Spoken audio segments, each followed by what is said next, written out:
Imagine a man, a successful professional, respected in his field, but harboring a secret. In the quiet corners of his life, away from the boardroom and the accolades, he is wrestling with a shadowy adversary.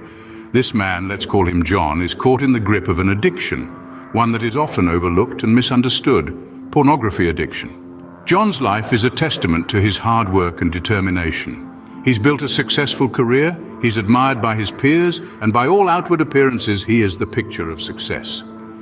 But beneath the surface, a different story is unfolding. John is in a constant battle with a compulsion that is slowly but surely eating away at his life.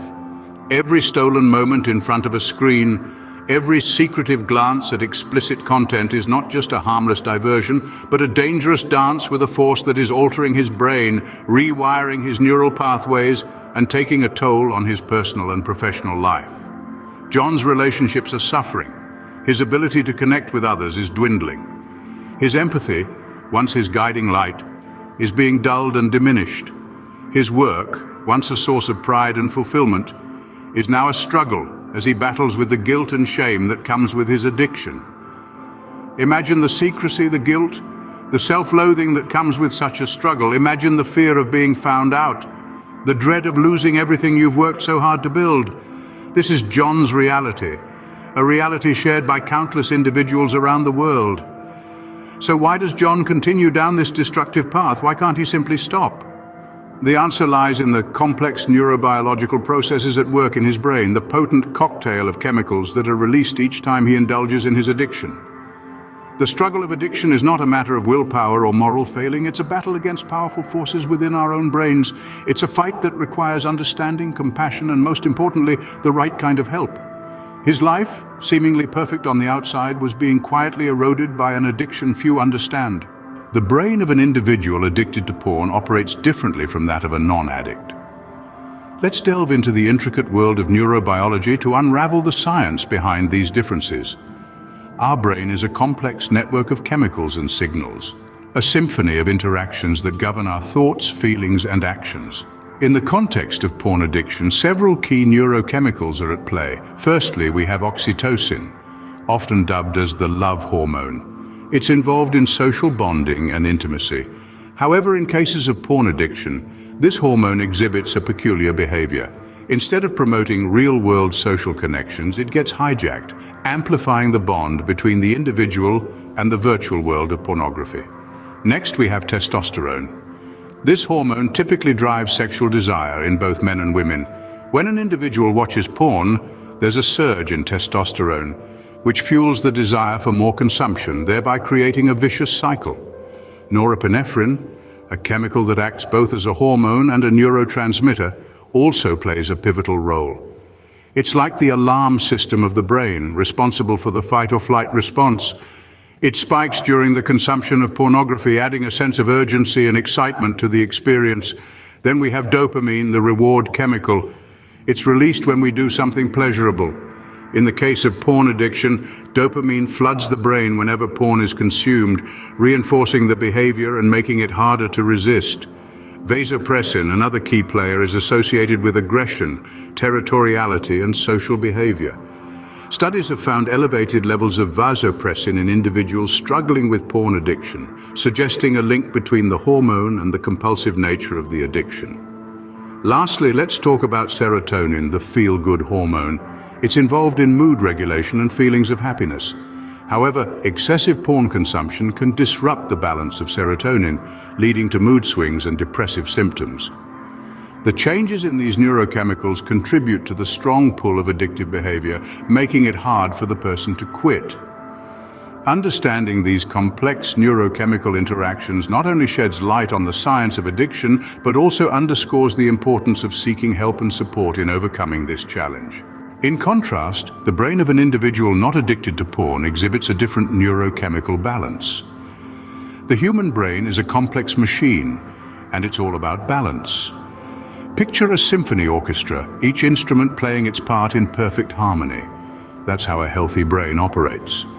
But when an addiction comes into play, it's like a disruptive instrument that throws the entire symphony off key.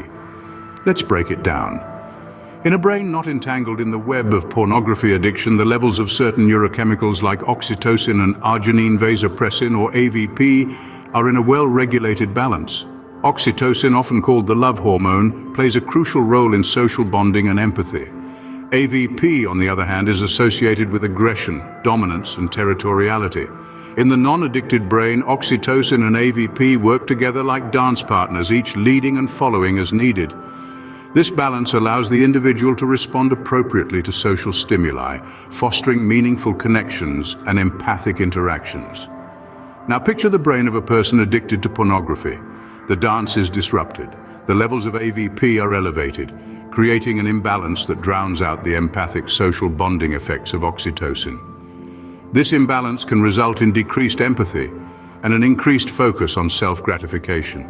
Moreover, the response to social stimuli in a non-addicted brain contrasts starkly with that of an addicted one. A healthy brain responds more robustly to neutral or positive social stimuli thanks to the harmonious dance of oxytocin and AVP. In contrast, a brain ensnared in addiction shows a blunted response, with the individual often needing more extreme stimuli to elicit the same reaction.